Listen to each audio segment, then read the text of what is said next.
Hello and welcome back guys to a new Kerbal Space Program video. Today we continue our collaboration with benthebest5, starting off our episode with checking out his new module that he has sent to the Minmus space. If you haven't seen his episode yet, then go and click the link in the top right corner here. So, and without further ado, we're going to jump right into today's speed build. If you don't like speed builds or you're not interested in watching it, well then you should jump to the 5-minute mark. There we'll have some liftoff. Okay, so actually if you click on the chapter bar down in YouTube, there should be also markings where the launch is, where the landing is, and so on and so forth. So if you want to see a specific section of the video guys, then you can click on that link there, well on this time scale thingy there. Okay, good, that took actually a bit longer than intended, but anyways. Okay, so I thought it would be very interesting to show today's speed building process because of multiple reasons. One of them is well, I guess, a bit egocentric, since I'm really proud of the way this module or the section of the module that we're building right now came out, and that will be or something like an airlock actually. So we're now building kind of this shell, and you'll see how it goes out throughout the video, so I'm not going to comment too much on that, apart from the fact that I'm really glad that this came out this good and looks rather decent, and a bit actually has some small sort of realism in it, since with that we can move with those two hinges there, we can move this airlock type of structure in order to make the docking easier to the already pre-existing modules on the surface of Minmus. Speaking of surface of Minmus, like I said in the very beginning, or you have probably and hopefully seen in the previous episode from Ben, where he sent a refueling module, or at least a fuel depot, to the pre-existing core module of the Minmus base. And with that, the entire, the fuel that we're producing with the ISRU from the mined or from the surface of Minmus is going to be stored in that fuel depot, and with that incoming spacecraft, SSTOs or whatever that want to refuel and go further into, deeper into the solar system out, well into the Kerbal system in that case actually, don't have to wait around and sit until the entire fuel is being processed, but just can dock and get the fuel quickly flowing into their tanks and go their merry ways, and that's perfect. No, that's very good. The other small thing is that this refueling outpost, resource gathering outpost, is kind of, it doesn't have any Kerbals as you've seen in the previous episodes, and I do think we need some Kerbals to do the work and so on and so forth. Obviously within the game we don't really need any Kerbals, since we do have enough probe control and connection to the KAC, thanks to the very first episode where we've built a communications relay network around Minmus. But like, if I may quote here, Matt Lown likes to say, it makes a bit more sense in your head canon, air quotes here, and so I do really like this notion of adding some Kerbals, and that's why we're building a habitation module today and sending it later on to Minmus. So this habitation module will obviously give the Kerbals nice space to sleep, some racks and so on and so forth, however as well some good recreational spaces where they can hang out, relax after a long Minmus day of work. And with the cupola module at the very top and underneath the landing can Mark II, they also have a nice kind of overview over the surrounding area and can hang, kind of relax a bit and enjoy the evening or whatever. So since we're already a bit off topic, the other small thing that I want to quickly touch upon is the YouTube collaboration itself. I'm very glad and really happy that we're now doing a YouTube collaboration. And we've, like you probably know, well, at least from the very name here, we're colonizing Minmus, building up some infrastructure, and expanding the reach of Kerbal kind, and we have a few interesting things planned here as well. So the thing I want to talk about a bit is the upload schedule actually. So in the previous week, the first two episodes were a bit messy in terms of how it will be from now on, and so the upload schedule right now is going to be like follows. On Thursday there will be the video from benthebest5, and on Friday will my video come out. And with that, we're on the launch pad and ready for a nice liftoff. And I welcome everybody who jumped straight to the liftoff. I'm very glad that you're watching, and I hope you're going to watch until the very landing, right? Okay, brilliant. So, actually, usually my videos start with liftoff, so yeah. It's also a nice kind of new thing, a nice change of pace.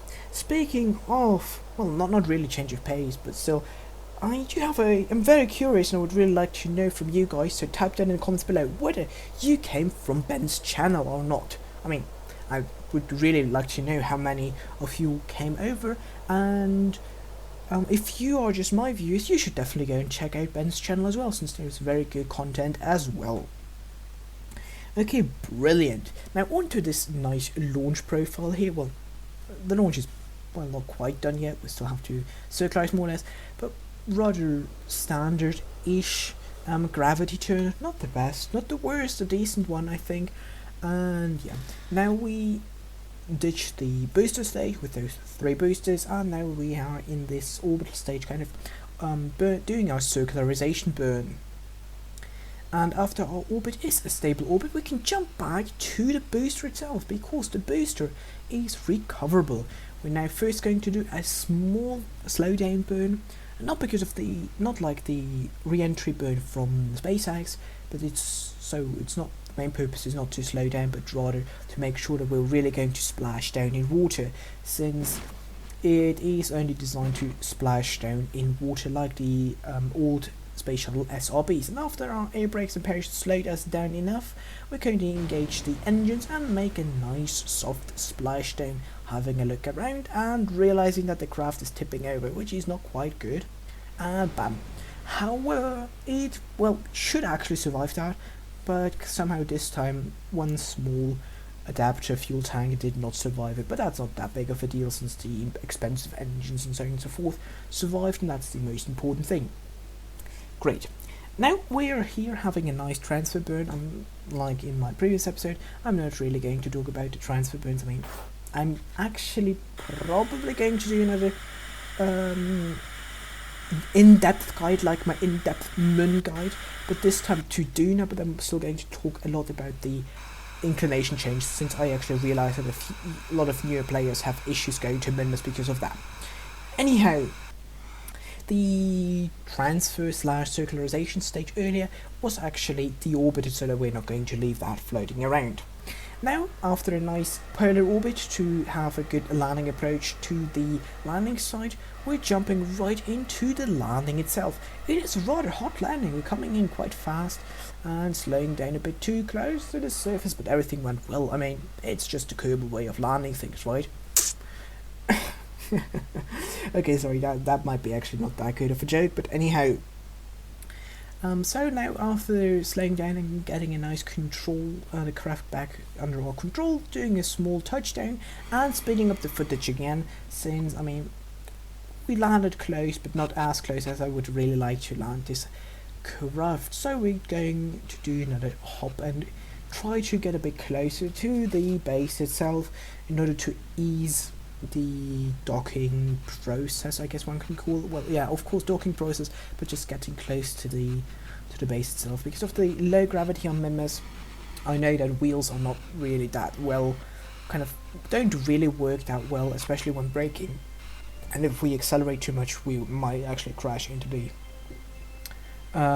base, since we won't be able to stop in time. But now, after landing close enough, in my opinion, we retract the landing gear and try to drive towards the base, but because of, I guess, the Kraken, I'm not quite sure, these wheels were jumping up and down, so that's why the craft was oscillating, jumping up and down, left, right, just being not behaving the way it should behave, even though the wheels worked perfectly fine on Curb and everything was tested out. And actually, I'm going to be honest with you guys, the wheels were tested on Minmus as well prior to launching this craft for real, and there they worked out, so I guess it just something is not according to the Kraken's will. But anyways, after we got more or less close enough, we detached those two side-mounted fuel tanks with the wheels, and we started to use the hinges and the docking port, well, to get the docking ports on the existing space station core and the ground station core and the new module aligned, and then we just quickly used the low gravity of Minmus to our advantage by doing a small little jump. So we moved away a bit more to get a tiny bit closer, and then we had a nice dock. Okay, after that, after the docking successful and the station is, well, one piece, I guess, we're going to throw away these two boosters, or these two landing engines, or these two, well, maneuvering thingies, because there are actually two reasons why we're going to ditch them.